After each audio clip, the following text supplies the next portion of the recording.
Құрметті көрермен, сіздермен әдеттегідей тәлімгер реалити жобасы және де біз дәл қазір қолөнер бағыты бойынша 3-ші кезеңге келіп жеттік. Естеріңізге сала кетейік, өткен 2 кезең бойынша қатысушылар үлгі басу және былғары пішу бойынша бақ сынасқан болатын. Жеңіске жақындаған сайын біздің тапсырмалар да күрделене түсуде. Ал дәл бүгінгі қатысушыларымыздың өтетін кезеңі ол былғарыны тігу кезеңі. Ал дәл осы сайыстың толық ережесімен тәлімгер Жанболат мырза түсіндіріп өтсін. Ал енді кешеден бері көріп жатсыздар, бірінші үлгі алу кезең болды, одан өтті балдар. Бірінші, екінші былғарыны пішу кезең болды, одан да сүрінбей өтті. Енді үшінші кезеңге өттік. Үшінші кезеңде енді жаңағы пішіп алған біздің былғарлы бұйымдарымызды сол басын біріктіріп, тігін машинасына тігіп, ары қарай дайын өнім болып шығарамыз. Ендеше қатысушыларға сәттілік тілейміз, бізбен бірге болыңыздар.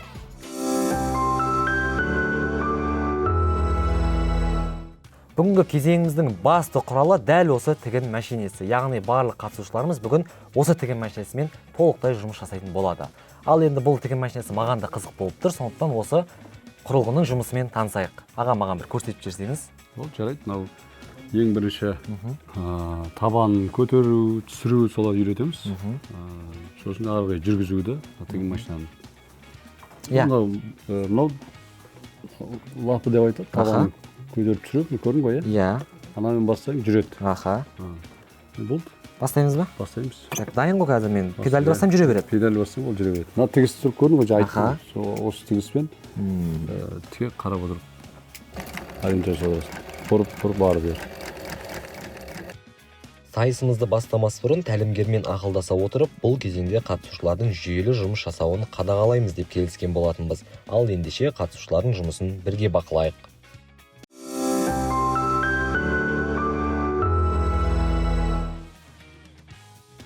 Ең алғашқы тігін машинасы 1846 жылы пайда болған.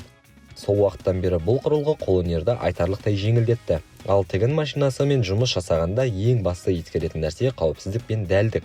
Ине аймағына қолды тым жақын ұстамау, жылдамдықты дұрыс қою, жіптің тартылуын алдын ала тексеру өте маңызды. Сонда ғана тігіс тегіс, бір қалыпты түседі және жұмыс сапалы шығады.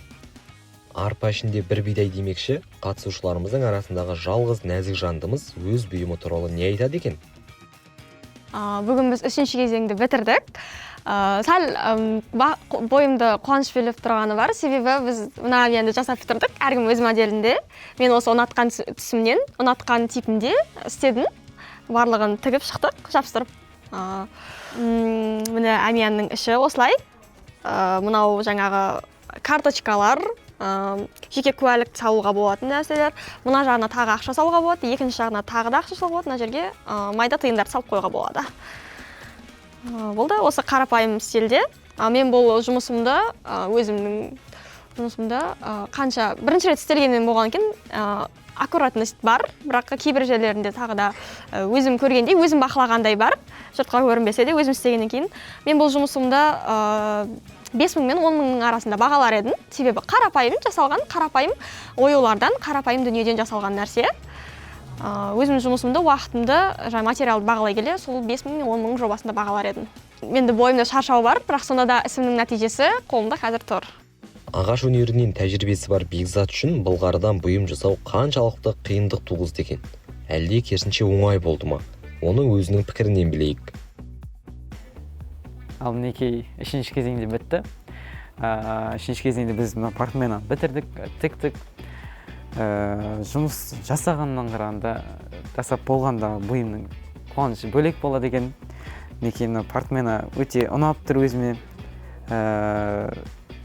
Өз жасаған өзіңе өте қатты ұнайды екен негізі. Өте керемет шықты. Қасымдағы қатысушыларды керемет жасадың деп айтып жатыр. Теңіске деген мотивация одан сайын ұрып жатыр. Бұл енді мен 3 кезеңде үйренген, көрсеткен арқасындағы нәтижесі өте керемет шықты деп ойлаймын өзім. Портмені өте әдемі шығады деп ойламадым. Бірақ өзіме қатты ұнап тұр енді. Өзің жасаған соң жүрекке жақын дейді жалпы. Сондай ыстық болады екен енді. Ерекше күшті.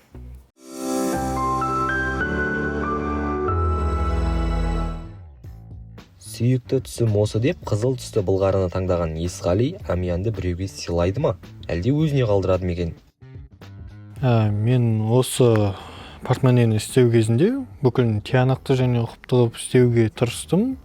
Өз нелері бар, қиын жерлері бар, бірақ жақсы істей алдым деп ойлаймын.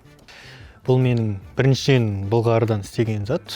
Бұл маған өте қымбат болады. Және осыған қарап өзім ең бірінші кезең қандай болғанын көре алатындай боламын.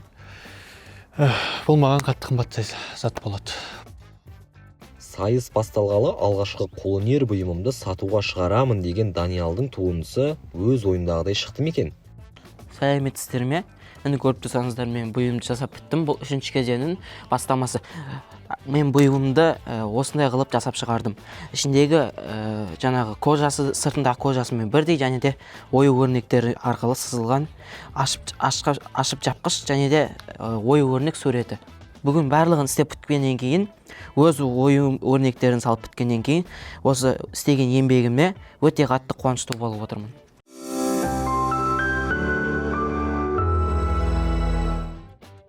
Жарыста құмыра жасауға келемін деп ойлаған Жасұланға былғарыдан бұйым жасау тосын сый болды десек те болады.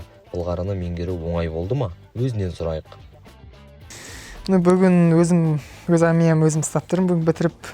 Бұл амияң ең қиын осы менде жасап жатқан құмыраларым, бұйымдарым ең қиын осы амиян шығар деп ойлаймын.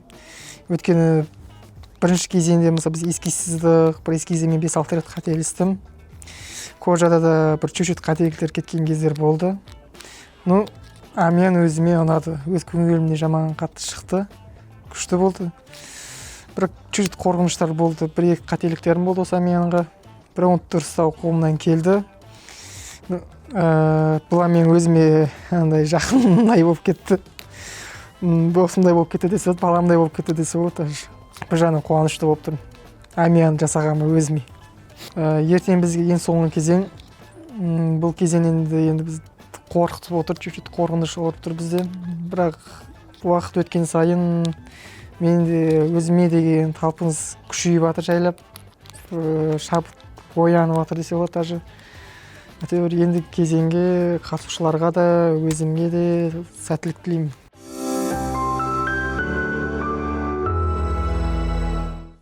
Құрметті көрермен, осымен біздің 3-ші сайыс, яғни былғарыны тігу кезеңі өз мәресіне жетті. Қасиет, осы тұста бір сұрақ болып тұрды. Жалпы 3 кезең бойынша сен үшін ең қиыны қайсысы болды? Мен үшін ең қиыны мынау тігін машинасымен жұмыс істеу секілді. Бірақ осы жердегі қатысушылардың істеп жатқан жұмысына қарап, мен де осы машинамен жұмыс істеген сияқты әсер алдым.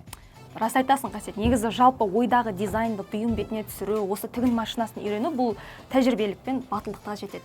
Дұрыс айтасың. Ендеше келесі кезеңге қатысушыларымызға бірге қолдау көрсетейік, бізбен бірге болыңыздар. Себебі алда 4-ші кезең.